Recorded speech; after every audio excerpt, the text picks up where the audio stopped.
नमस्कार। दुनिया भर में क्या क्या हो रहा है। लोग कोरोना के डर को घर में छोड़कर एक बार फिर से जिंदगी की गाड़ी को अरमानों के रास्तों पर लाने की कोशिश कर रहे हैं।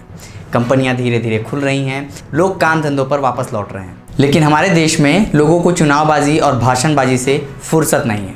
अब कांग्रेस नेता राहुल गांधी ने लोगों को एक नया चर्चा का मुद्दा दे दिया है। क्या है मामला? दरअसल इन दिनों आपको तो पता ही होगा कि लद्दाख बॉर्डर पर अलग भारत चाइना का मैटर हो गया है। रोज़ रोज़ नई नई बातें सुनने को मिल रही हैं। कभी पता लगता है कि चीन डर कर पीछे भाग गया, तो कभी पता लगता है कि भारत डर रहा है। लेकिन वास्तविक हकीकत क्या है, ये कोई नहीं जानता। बस इसी मामले को लेकर के राहुल गांधी ने अमित शाह पर निशाना साधा। राहुल ने अमित शाह के रविवार के दिए गए बयान, जिसमें शाह ने कहा था कि भारत की रक्षा नीति को वैश्विक स्वीकृति मिली है। संयुक्त राज्य अमेरिका और इजराइल के बाद पूरी दुनिया इस बात से सहमत है कि यदि कोई अन्य देश अपनी सीमाओं की रक्षा करने में सक्षम है तो यह भारत है।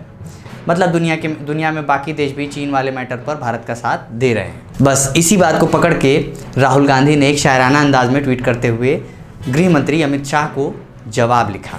उन्होंने क्या लिखा? लिखा कि सबको मालूम है सीमा की हकीकत, लेकिन दिल बहलाने को शायद ये ख्याल अच्छा है। मतलब शायद की जगह शायद।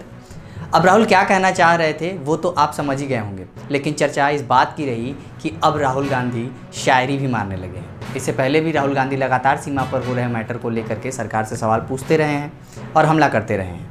आपको बता दें कि इन दिनों में अमित शाह आगामी बिहार चुनाव को लेकर के प्रचार प्रसार में जुटे हुए हैं।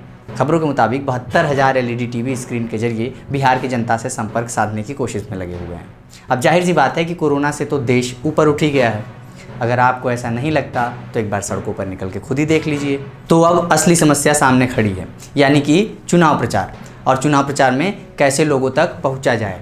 तो अमित शाह और राहुल ने तो इसकी शुरुआत कर दी है। अब आगे देखिए क्या क्या होता है। इसके अलावा आपको बता दें कि भारत चीन सीमा विवाद को ठीक करने के लिए भले ही दोनों देशों ने डिप्लोमेसी और बातचीत का रास्ता चुना हो, लेकिन चीनी सेना युद्ध की तैयारियों में कुछ ज़्यादा ही व्यस्त नजर आ रही है।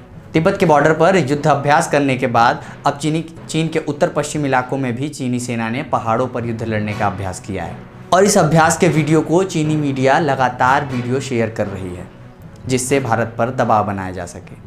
मतलब एक तरह से भारत पर इन सब के जरिए एक दबाव बनाने की कोशिश की जा रही है चीनी मीडिया की तरफ से। फिलहाल बातचीत जारी है इस मसले पर। कुल मिलाकर एक लाइन में कहें तो इस मामले की खबरें आती रहें कि सीमा पर क्या हो रहा है और क्या नहीं हो रहा है। कहीं ऐसा ना हो कि चुनाव और नेताओं की बयानबाजी को लेकर के सब भूल के लोग इधर ही लग जाएं। देश में अभी भी कोरोना लगातार बढ़ रहा है, इसलिए सोशल डिस्टेंसिंग का पालन करें, स्वस्थ रहें, खुश रहें और देखते रहें जनता शो। मेरा नाम है विवेक शर्मा। अगर आप ये वीडियो फेसबुक पर देख रहे हैं तो जनता शो फेसबुक पेज को लाइक करें। अगर आप ये वीडियो यूट्यूब पर देख रहे हैं तो जनता शो यूट्यूब चैनल को लाइक और सब्सक्राइब करें। इसके अलावा इस तरह की तमाम खबरों और जानकारियों के लिए रुख करें जनता शो वेबसाइट का, जनताशो.com का, और देखते रहें जनता शो। धन्यवाद।